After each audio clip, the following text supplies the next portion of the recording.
My name's Steve Pallas. I'm the Managing Director of Sports Community. Sports Community very, very quickly is an organisation created and dedicated to volunteers. I've been asked to talk about fundraising in half an hour. So this is going to be as a lot of the sessions have been, a very, very quick session about some of the key fundamental things about fundraising. We'll touch on different fundraising types, but I want to go backwards a little bit. To illustrate, I guess, my whole session, I'm going to just duck off the stage for one tick. I'm just going to ask one person one question. Hold on one moment.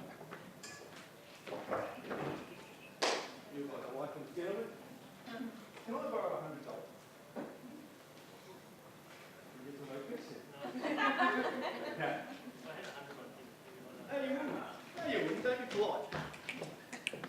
There's a fundamental thing about fundraising. I just went and asked this gentleman, very, very, very, very good-looking young rooster down the front here, can I borrow $100? He politely asked me what for. He didn't care one iota about what I wanted the money for. He was never going to give me the money. So, sir, can I ask you one more question? Why wouldn't you give me the money?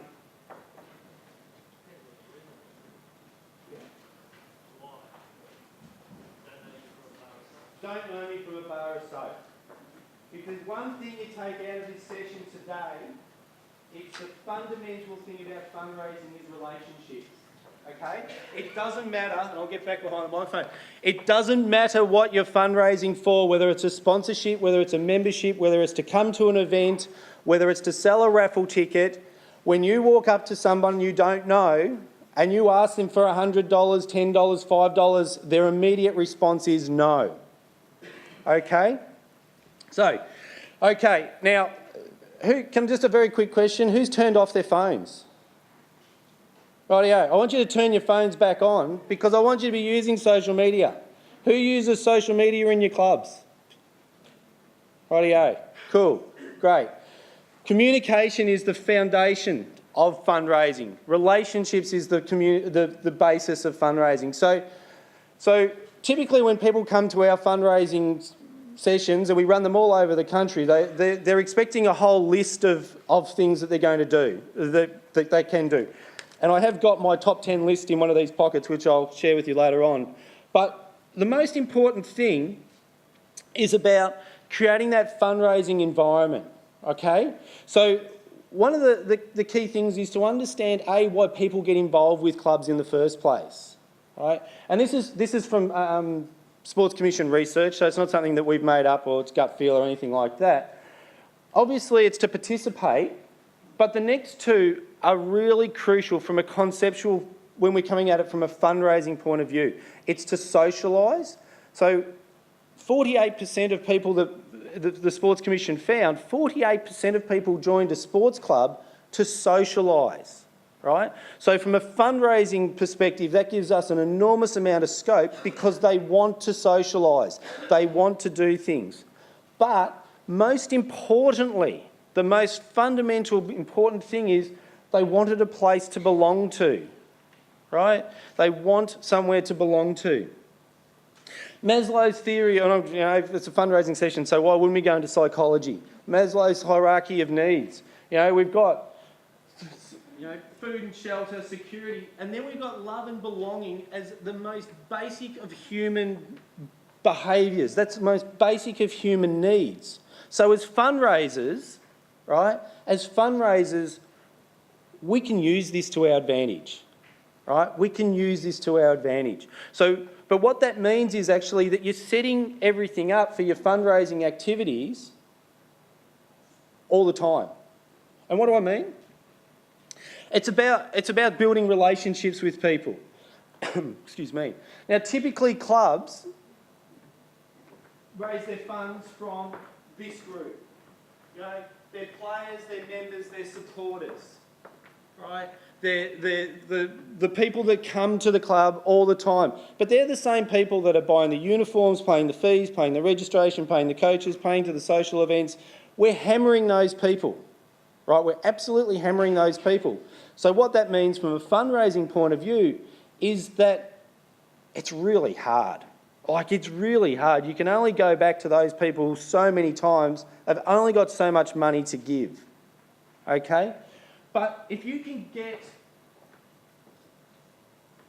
relationships with this part of the group and past players I'm starting with and working back to the local community and the broader community. So, just take like a club, doesn't matter, Manchester United, right?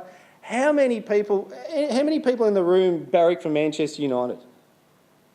How many people in the room have a Manchester United jumper, scarf, hat? Right, these are people that are about as far away from Old Trafford as you can get, yet they have something. They have something that links them to that club. They have a sense of belonging. So they're in this group, right? Manchester United have managed to make money out of people sitting in Melbourne that are highly likely never going to go to their club. Highly likely never going to see a game. Highly likely never going to set foot in Old Trafford, right? Now, your local sports clubs can do this as well, right? So this is the key to really successful fundraising, is being able to access the local community, the broader community. Now, I just want to ask, just talk about past players for a moment. With your clubs, how many clubs here have a membership within their club for past players? You know, I can see in a room full of, I'm not sure, 100 people maybe, I can see 4, 5 or 6. But if we take our time for a minute, doesn't that sound absolutely illogical? Past players, it doesn't matter whether they're juniors, seniors, elderly, whatever, have an emotional tie to that club already. Probably some of the most exciting things have happened in their life at your club, whether it's in competition because they've improved their skill from here to here, or they've met some of their best mates, they've met their partners, they've met their girlfriends, met their boyfriends, they've got to share in winning premierships, flags, trophies, medallions, whatever. Some of the greatest experiences of your life happen at your local sports club, right? But we don't keep in touch with these past players.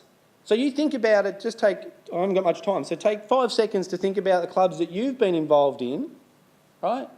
If they asked you to do anything, would you do it? If you could. You know, if they asked you to buy a $10 raffle ticket, would you do it? If they asked you to come to a past players day, would you do it? If you had a business and you sponsored, would you do it? You know, if you can and you wanted to, you know, and then there was a relationship, an ongoing relationship, then you're highly likely to do it. Okay?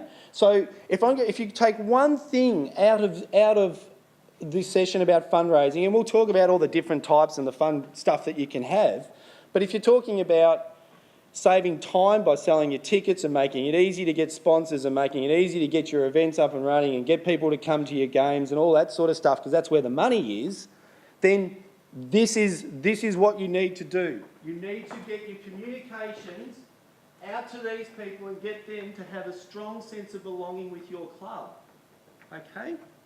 And it's a lot easier these days than it used to be because we have social media. We have Facebook, we have Twitter, we have email newsletters, right? So every single club and every single sport in this room during competition days should be tweeting the scores, right? Why? Because people like me that haven't been at my club for 10 years, I'm still really interested, right? And so that's building that sense of belonging with me. Clubs have the easiest ability to stay in touch with people, easier than any other parts of the community. So for instance, and I'll just pick I had the pleasure of being in Darwin a couple of weeks ago, we interviewed the Darwin Roller Girls. And they were going, oh, we've got nothing to tell people. And we go, what do you mean you've got nothing to tell people? You've got your competitions on the Saturday where there's girls in stockings smashing each other, so there's great photos there. On the Sunday you talk about the injuries, on the Tuesday you talk about the tribunal, on the Wednesday you talk about the social events coming up, on the Thursday you talk about selection, and Saturday you're talking about girls belting each other on roller skates. You know, that's some of the best content in the world. Put it out there, you're putting it out there, you're putting it out there, you're keeping me involved as someone that has an interest in your club, whether I'm in a past player, local player, or just part of the broader community. And so why is that important? Because when you ask me to do something for you, I'm not going to say no because I don't know you, because you do know me. okay? You do know me. You may not be interacting with me, but you are following what I'm doing. And that's really, really important. And I'll use examples as we go. I absolutely. Just tell the people that you're at a conference and you just interrupted 100 people, no worries. No. Traditionally, clubs do raise their revenues in this way, right? Building relationships and communicating with your members to tell them what's happening absolutely supports every single one of these things, except for maybe grants. Grants, we're building relationships with the grants providers. So I know that there's a couple of local council guys in here and state sport rec guys in the room right now, right? Grant providers. So don't just look to get grants when they're open, start to work on building the relationships with the grant providers. But I just want to talk about a couple of different, in the kind of 16 minutes I've got left. I just want to talk about a couple of different concepts, but all the concepts require someone to sell them. So many clubs, we have the honour and the privilege of going around the country talking to clubs on a weekly but daily basis, really. And so many times we see that clubs have a structure where you've got a membership manager, and it's the membership manager's responsibility to sell the membership. They've got a sponsorship manager, and the sponsorship manager's responsibility to sell the sponsorship. You might have an event coordinator and they have to do the ticketing for different events. That's kind of a little bit silly. If you're a club with, say, 40 people involved at a participation level, they become your sales force, right? It becomes part of the responsibility of playing at your club that they get involved with, player sponsors and selling tickets and selling membership and promoting your club. They're the people most passionate about it, so they're the people most likely to be able to sell. But time and time again, we don't ask the players, the participants, the members to actually sell for us. We leave it to one or two, okay? So that's the second thing I want you to take away. So we still haven't talked about the what. We're talking about the how and the who. But the what's really easy if you get the how and the who. It doesn't matter what you do. If you've got 20, 30, 40, 50, 100, 500 people, depending on how big your club is, selling whatever it is that you want them to sell or raising funds the way you've created, it becomes so much easier. And that's one of the things we want to do, is take away the stress of fundraising, the challenge of fundraising. Okay, I want to talk about memberships for a start. The elite sports clubs, and we're in Melbourne, we are so lucky that we have a lot of elite sports clubs. Normally when we do it around Australia, you can make a Collingwood joke there. I, like Paul, previously was a Richmond supporter, but I won't make a Collingwood joke today. You got elite sports clubs. One of the reasons that elite sports clubs spend so much time on memberships is because they're critical. It's not just because 100% of the money for memberships goes to the club. That's a part of it. But the real reason is, if I'm a member of your club, I have a sense of belonging with your club, right? If I have a sense of belonging, that means I'm following what you do. You're telling me what you do. I'm feeling engaged by what you do, okay? And the professional clubs know that if they're members, they're much more likely to do what they ask them to do following, because they've got that sense of belonging with the club. So that's really that fundamentally applies down at the grassroots level as well. So in an extended session, we talk about, say, Melbourne Storm, who have 21 different membership types just for community, not including corporate types. But the one that I do want to focus on, because we have standard memberships. I really encourage clubs to have family memberships to involve the family, but it's the past players membership that's critical. Get those past players involved in your club and they will give forever. If you've got premiership teams, how often do you hear their 20-year premiership reunion? That's fantastic. But imagine if you've had those guys or ladies or kids giving you $20 a year for 20 years for a past player membership. All of a sudden that becomes a really easy way to build not just your people that are supporting the club, but also people that are willing to help your club. Because, yeah, we're talking about fundraising today, but we could also be talking about volunteering. We could also be talking about coaching. We could also be talking about coming back as a player. You've been as a junior, you've come through the seniors, you have your family, you go away from the sport, and then you come back into the Masters competition. Like, once the players are finished with your club, that should just be the start of their journey with you. Really, really important from a fundraising point of view. Okay, we're going to fly through some now. Grants, we do a lot of work with grant giving organisations, grant receiving organisations. Two fundamental things here. Most of what we see when people write grants is they'll be successful 1 in 4 times, right? 1 in 5, depending on what it is. Sometimes that's uncontrollable because the grants become oversubscribed. So there might be, say, as I said, we were in Darwin and they had $5 million worth of grants and $10 million worth of applications. So even if everyone had the best application, there's still going to be people disappointed. But the major reason why grants are unsuccessful, let's just go back to the definition. A grant is where a sum of money is given by one organisation for a specific purpose. So typically where grants are, people are applying for grants, I'll just quickly go through there. Where people are applying for grants, the two mistakes that they make is that their grant application doesn't match the purpose of what the people are giving, what the provider's giving the money for. Right? It does not match. It could be a facility grant, you've asked for a laptop. It doesn't matter whether there's oversubscribed, undersubscribed. You're never getting that grant. Okay? And the second really, really important thing is that second point.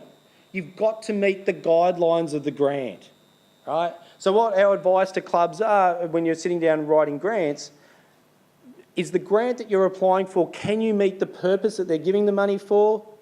And do you meet all the guidelines? If yes, it should be a relatively easy process to complete the application. But if not, don't go near it because you're just going to waste your time. You won't be lucky, they won't give it to you, and you've just wasted your time. Okay? Where to find grants? This is our only plug for Sports Community. Sports Community have every government grant that's available at the moment. We don't include local government because there's 572 local government, but everything else from state and territory, federal, corporate grants, philanthropic grants, all on the website, so very easy. Sponsorship, trivia question.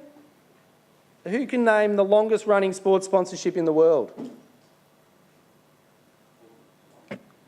Okay, what's the second longest running sponsorship in the world? Very good though. The first is Geelong since 1925. The second is the umpire's chair at Wimbledon. Has been sponsored by Robinson since 1935. Okay, so really the purpose of using the umpire's chair means that anything can be used to promote a sponsor. Okay. With regards to sponsorship, it's really important to understand that the reasons, I'll just draw it to the bottom part of the reasons. Businesses will sponsor clubs for 4 main reasons. Only one of them is financial, right?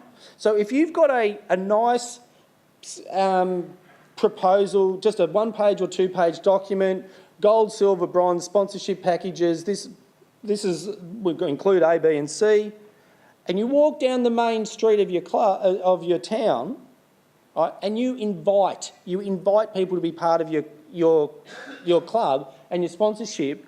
If they can, they will. And they don't necessarily want to have a financial benefit. That's really important from a local club point of view. Doesn't work at an association level, doesn't work at a state level, doesn't work at federal, but it works at club because the community wants to feel like they're part of it. They've got other reasons other than financial, okay? And that's really important. So this is where you get your sales force involved again. Make sure that one of your sponsorship packages is a player sponsor. $50, $100, doesn't matter, right? Simple, easy for them to sell. It's going to be money. Get them in the door, build the relationship, get them to come and meet your club, love the club, fall in love with the club, and upsell them as years go by, okay? So, but the most important thing is Sponsors won't come to you. You have to go and ask them. As we zip through it, don't just be looking for sponsorship as cash. In-kind goods can make you a lot more money in some instances, and also resources of the sponsors. So I heard Paul talk about having an accountant on the board and those sorts of things. So every club really should have an auction night, probably as part of their fundraising strategy, because that way they can get sponsors goods and services that they can then auction for more than likely the money that the sponsor was going to give them. So there's lots of things that can be sponsored. Now, and you've got to incorporate sponsors wherever you can into the club events. But the really critical thing about sponsorship is, from year to year, make sure you hand over the information from one committee member to the next.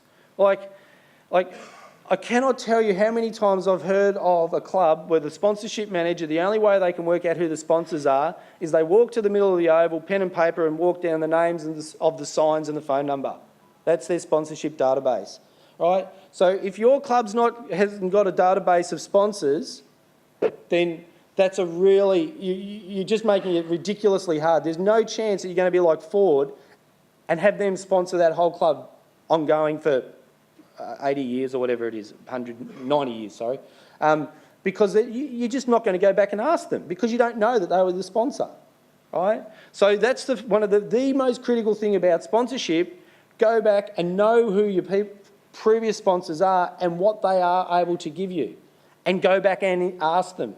But make sure you're inviting them and have them as part of your club all the way through at sessions and events, and get them involved in your club. Then they're going to feel like they're a part of it and want to support you as best they can. Spread the load with sponsors. Every player should be asked to bring sponsors to the table. Like, every player knows somebody that can sponsor the club. Every player knows a tradie, every player knows someone, and somebody knows James Packer. Somebody knows Jerry Ryan, right? The Jayco guy that sponsors everything. Now the chairman of Cycling Australia, which is pretty cool for them. So somebody knows somebody. So make sure you're using those networks. As I said, social events, in the last couple of minutes, so I'll just fly through this last part. Social events, your members, research says 48% of people join a club to socialise, right? So that's fantastic to generate funds from. But make sure you understand what they want and give them what they want. Have a bit of fun with it. Tradition from a socialisation point of view and an event point of view. Again, I'll go back, I was in Darwin, I was in Katherine 2 weeks ago, and I put this slide up and I said, I'm from Melbourne, what am I doing on these days? And people in the most remote part, nearly the most remote part of Australia, could tell me what I was doing on each of those days because of tradition. So build tradition into your club calendar and your club cycle, and that, again, will make it a lot easier to sell the event, to sell the ticketing, because that's also what we're about, making it easy, not just raising funds, but making it easy for the funds that you do raise. Okay, so there's lots of things that you can create events around. Mother's Day, Father's Day, Melbourne Cup, Christmas, those sorts of things. Really, really easy. Events are another thing that clubs can do. Two types of events. Events that have nothing to do with your sport, or events that have everything to do with your sport. So store gift, and the middle one's the lawn pier to pub. You know, they just put on an event to do with their sport. So every club can do that. Have a pre-season tournament or pre-season carnival. You can do that. Or you can do something completely irrelevant to your sport, but it's a lot of fun that uses your surroundings, like the Tiwi Bombers had a sponsorship package, $30,000. They'll take you out deep sea fishing out the sea, and then hang you off a helicopter and you'll steal crocodile eggs out of a crocodile nest. People paid 30 grand for that. It's only your imagination. So I won't go through my top 10 fundraising ideas because we're very short of time, but there's a couple of guys that I do like to introduce that are doing great things with crowdfunding. Crowdfunding is very new to Australia, and very, very simply, a lot of you may not have heard of it, but very simply, it's the practice of funding, or the Oxford Dictionary says, It's the practice of funding a project or venture by raising many small amounts of money from a large number of people, hence that whole community, typically via the internet. It's perfect for sports clubs, absolutely perfect. So go and talk to these guys at the end. But you create a project, you use a video to explain a project online. People create lists of rewards for each level of donation, starting at $5, $10, $15, $20, up to heaps. And then you actively promote your project and people pledge or donate to your project. But rather than me tell you about it, I'll, if I can just ask, that's my session finished, but in finishing this session on fundraising, which is very, very quick, and if you want to know a lot more, come and talk to me at the stand, the sports community stand in the expo. But if I can just call up Martin and Daniel from the crowdfunding guys, and then we'll finish up with Archie from Club Bid just to tell you about his new concept as well, which is fantastic. So, Martin, if you can come up first and just give a 30-second minute thing. Thanks, Steve. Yeah, look, I'll just give a quick introduction of Team Bus, and I know a lot of you have already come over and seen us, and if you haven't, please come and say hello to us at our stand today. Team Bus is a crowdfunding site for Australian sports clubs and athletes at all different levels. We've worked to help local clubs and athletes, ranging from little girls who are trying to raise money to go and compete in a national championship, right up to AFL clubs like the Melbourne and Western Bulldogs football clubs to raise money for their women's teams. It's free to start a Team Bus campaign, yeah, completely risk-free. And we provide a lot of marketing support, and a lot of the stuff that was covered off in the presentation today is actually similar to a lot of the information that we provide clubs to help you raise money online. But one way that I like to compare Team Bus is to the model of fundraising chocolates, which I'm sure most clubs have tried that over the years. For selling a block of chocolates, you generally raise about $2 from each chocolate, plus then you get half of them stolen in your workplace. They come back to the club, and then some people will forget to bring them back or won't, so the club then has to fork out to cover those ones. And then the chocolates all get returned, and you have to pay Cadbury or whoever it is for the chocolates, and then you make about a 50% margin at best.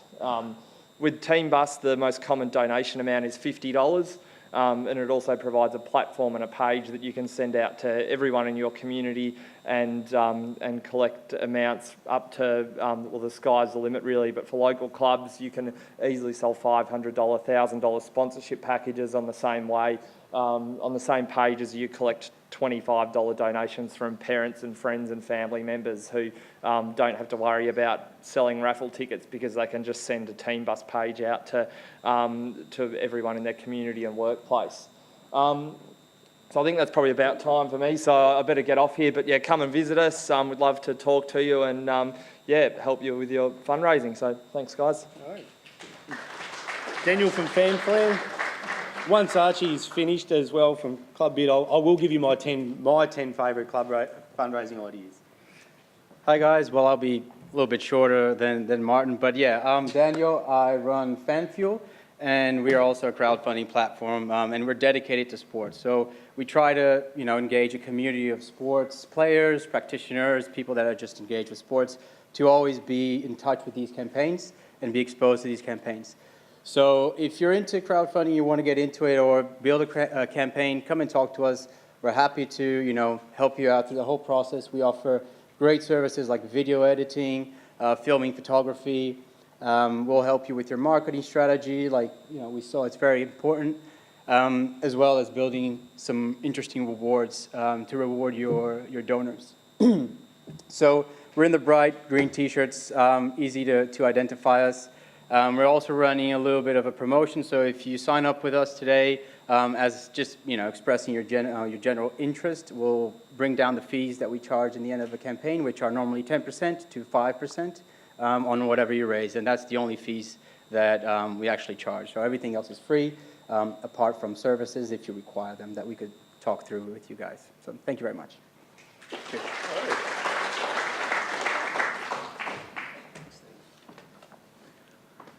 Oh, hi, so I'm Archie Whiting. I'm the founder of Club Bid. So Club Bid essentially is an online auction site purpose-built for sporting clubs and not-for-profit. So that's everyone here in the room, and it's targeted at getting more funds into your club, building your sponsorship, increasing your membership bases, and a lot of what Steve covered off. So I'm from southwest Victoria, a small country town called Brainstorm. There's 300 people in the community. We wanted to get a way where we could get more funds into our club, get more sponsors, but also give the volunteers a helping hand. And sort of out of that, that's where Club Bid was born. And that's the concept where we can create a profile for you that you can, as Steve mentioned, build your wider community, your wider audience, but also using the internet to get outside dollars that people can now support your club and also give more back to your sponsors. So for a bit more information, come and see us outside. We've got a flyer. There's a couple of competitions running for some wine and a Tom Hawkins signed footy. And yeah, we'd love to chat to you and chat to the team, and I hope Club Bid's #1 on that fundraising list, Steve. All right, very quickly to finish off, my top 5 fundraising, 10 fundraising things. Obviously Club Bid, #1. No, number 1, 2, 3, 4 and 5, past player memberships. I cannot stress that enough. Number 2, player sponsors, player-driven sponsors. Number 3, there's a whole lot of things you can do now with photos. So photo books, playing cards, those sorts of things. Everyone loves photos. You do something with a photo, grandma, all of a sudden you've got 20 Christmas presents sorted. Helicopter drop. Nearest the pin, get a helicopter. You can actually get helicopters relatively easy. Nearest the pin, sell 100 balls, sell 1,000 balls, $10 each. Come over the thing, drop a pin, bang, ball with the nearest the pin wins the money, whatever it is. Not obviously money, but the prize. Why do I like helicopter drop? Because it involves a lot of people, creates a great media event. You can use the media, broad stream media, to lead all the way up to it, get a lot of promotion afterwards that's unique. Mobile phone recycling at number 5. If you're a junior club with lots of people, mobile phone recycling is just a Monty. Not every year maybe, but every 4 or 5 years. Just make sure that mum and dad put their own phone away. Number 6, coming up into summer months, outdoor cinema, particularly if you're an oval-based sport in the summer months, because it gives you the opportunity to invite the whole community to your club, to showcase your club and use media as well leading up to it. So it can be a really, really big event. Number 7, past players reunion. I mean, are you getting the theme with past players? Get them back, get them involved, get them back. They love past players. Doesn't matter if it's junior or senior. They love past players. Number 8, well, it doesn't really matter, but whatever it is where the ladies get to dress up, they love it, apparently. I can speak like that. I have 3 daughters and a wife. Number 9, a pre-season tournament. And number 10, crowdfunding. So thank you very much for your time. I really appreciate it.